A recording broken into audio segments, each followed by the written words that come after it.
kami with the Philippine costume, Barong Tagalog. So, sa buong Pilipinas yun, every Monday sa mga government hospital, nagpa-flag ceremony na nakaganito. Oh, that is why you look so good, Doc. Ha? That's a positive note for this morning. Ang doktor nating nakatalagang, akala ko may pinaglalaban ka, Doc. Ops, bawal. Bawal tayo dyan, Doc. Dito tayo. Oo, para pupunta ka sa the Netherlands. Oy, nakarating ka na ba dun, Doc? Hindi pa. Isa sa kasama sa bucket list mo yan, ha? Oo. Doc, nako, eto na nga bakuna. Nagpaalala po ang Department of Health dahil yung sa kaso po ng measles, rubella, no? Ang pinapaalalahanan ng DOH ang mga magulang na pabakunahan ang kanilang mga anak. Doc, ano nga ba kayo po bilang head po ng Diyos sa Diosdado Makapagala, no? Memorial Hospital, ang head ng Department of Anesthesia, Doc. Anong kahalagahan, yes, nito para sa atin?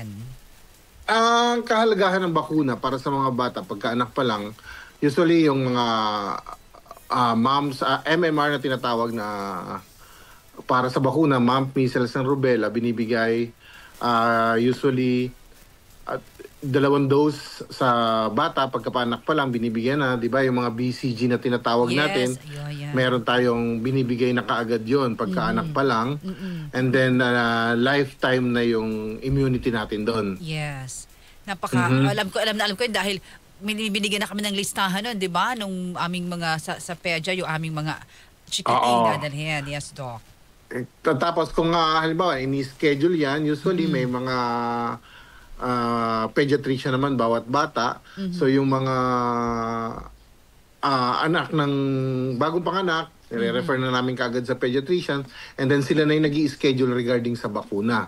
At least kahit pa paano, may bigay naman lang pagka labas pa lang ng baby, binabakunahan na yung mga bata. Yun. At yan ang paghimok talaga natin, Dr. Donald, sa ating mga magulang. Kailangan natin ito kasi nagpoprotekta ito sa mga sakit na tinatawag natin. Kasi yung bata hindi pa exposed sa mga bacteria at viruses. So kailangan bago siya ma-expose, may labas ng hospital, meron ng protection para magkaroon man lang ng antibodies sa katawan.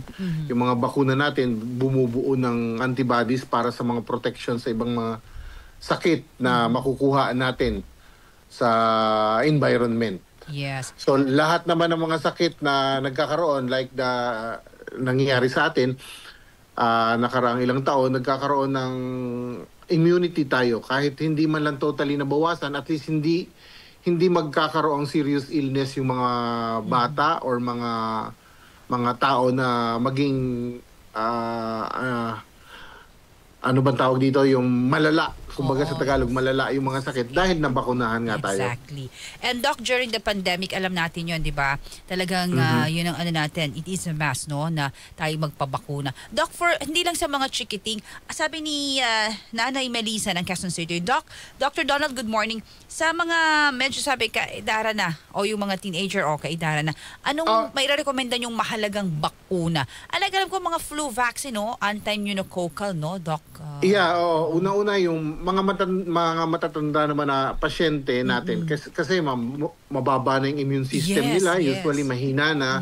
So kailangan din bakunahan, lalo na yung flu vaccine ngayon. Every year kailangan mong may flu shot ka kasi yung isang taon na yun na expose panibagong ibang virus, bacteria na naman yung kaya kailangan every year na nababakunahan ng flu vaccine.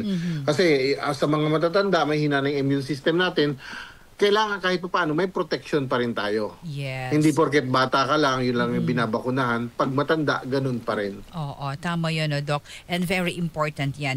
Ito naman, Doc, may mga available tayo. Of course, lagi naman yan sa ating mga public hospitals or government, no? I mean, mga health center. Ayan, sa mga health center, sa RHU na tinatawag.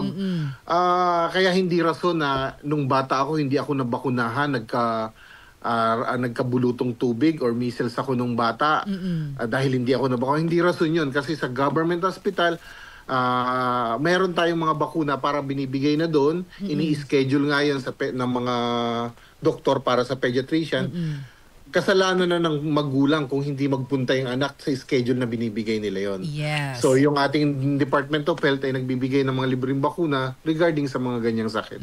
Kapag napabayaan kasi yan, Doc, talagang lalong lalala, sabi mo nga, no, pag hindi pa pabakuna, dapat sundin lahat yung lalo ng mga nanay natin, yung mga binibigay na, lalo yung chikiting pa lang, no, yung baby. Oo, yung pagkaanak pa lang ng baby, bago pa lang ma-expose siya sa environment natin, kailangan mabakunahan na sila. Yes. Kaya dapat, kung halimbawa panganak, naka-schedule na kaagad yan na mabakunahan dapat yung mga ganitong edad. May buwan na marami naman, mga sakit natin na ngayon na nagagamot na ng bakuna So, kailangan lang ma-educate natin yung mga magulang na pabakunahan yung mga anak natin. Doc, during the pandemic, di ba meron tayong na panlaban dun sa COVID-19? Still ngayon, Doc, ito pa rin ay pinagpapatuloy natin, yung pagkahalaga ng pagpapabakuna. Oo, yung mga nagpabakuna at kahit pa paano, meron na silang panlaban ng hindi maging malala yung mga sakit nila. Kaya di ba ngayon, kahit nag-positive ka na ng COVID, na-expose na tayo dun sa virus na yun So yung katawan natin, kaya ng labanan yung specific virus na yon, magkaroon man tayo ng simptomas like ubo, sakit ng lamunan, lagnat, natotolerate na ng tao kasi nga nabakunahan tayo. Correct. Yan. Meron na tayong antibody sa katawan na lumalaban para dun sa mga viruses na yun. Ayan ang mahalaga. Doc, ano po ang bago ngayon sa Diosdado Macapagal Memorial Hospital? Bago ito ngayon, every Monday, nagpa-plug ceremony yung mga doctors, lahat ng kawani ng gobyerno sa buong Pilipinas, naka-Philippine costume, Barong Tagalog, Pilipiniana lahat, every Monday, hindi lang dito sa amin, kundi sa buong Pilipinas, nakaganito tayo. Wow, very good naman, Doctor. You look so, talaga, good and handsome for this morning. Ayan. Doc, saan nga daw po matatagpuan ang Diosdado Macapagal Memorial Hospital natin? Matatagpuan po ang Diosdado Memorial Macapagal Hospital along OG Road in Guagua, Santa Rita, Pampanga. At it's a government hospital dito sa Pampanga. So yung mga malalapit sa aming lugar na kailangan magpa-check up, hindi na lalayo, hindi na pupunta ng ibang hospital na kaya naman namin ng i-cater dito sa amin. Doc, so ngayon, kumusta po? Wala naman tayong masyadong mga nakaka-alarma na dengue or what po in our area? Ngayon, medyo mataas. Siyempre, ngayong summer, mataas ang rate ng dengue ngayon. Mataas ang kaso ng mga dengue, hindi lang dito sa aming hospital, sa buong Pilipinas, uso ang dengue. Alam mo naman, uso ang dengue pag ganitong mga panahon, na like summer. But we're ready for that naman. Para na nakahanda naman tayo para doon. Yan. Doc, again, mensahe po ninyo sa ating mga nakikinig at nanonood po sa umagang ito. And thank you so much for your time. I know you're so busy, Doc. But pagpinigyan niyo po ang ating Doc on Air sa DZXL News Centro Servicio. Doc, nasa inyo po ang pagkakataon sa mensahe. Go ahead. Anytime, muna magpapasalamat muna ako dahil hindi niyo ako nakakalimutan. Simula nagkakilala tayo sa pandemic. Pag magagandang lalaki, Doc, di namin nakakalimutan yan. No? Di ba, Doc? Sa Doc on Air, ayan, nagkakaroon tayo ng kahit regular or twice to 2 times a year na tayo na nagiging bisita dito sa inyo. At least nagkakaroon tayo ng tiwala para sa mga at edukasyon para sa mga pasyente, hindi lang sa pasyente rito sa amin, pasyente sa buong Pilipinas at buong tagapakinig, na dapat magpabakuna talaga tayo, na huwag nating kalimutan yung responsibilities natin bilang magulang na pabakunahan yung ating mga anak. At bilang sa sarili naman natin, kung kinakailangan sabihin ng Department of Health na may bakuna na para sa ganito, sumunod naman tayo para rin naman sa atin yan. Yes. Doc Donald, salamat po. Magandang umaga at more power. Thank you so much, at Doc. Magandang umaga po sa lahat ng tagapakinig again, ng radyo serbisyo, at sa lahat ng nakikinig sa akin dyan sa hospital, Diosdado P. Macapagal Memorial Hospital, at sa buong operating room department. Magandang umaga po sa inyo lahat. Yes. Thank you, Doc. Good morning. Thank you. Doc on Air. May kasama si Dr. Donald de los Santos Reluya, ang head po ng Department of Anesthesia sa mga taga Diosdado P. Macapagal Memorial Hospital. Mga radyo man, karadyo man, abangan ang aming pasabog sa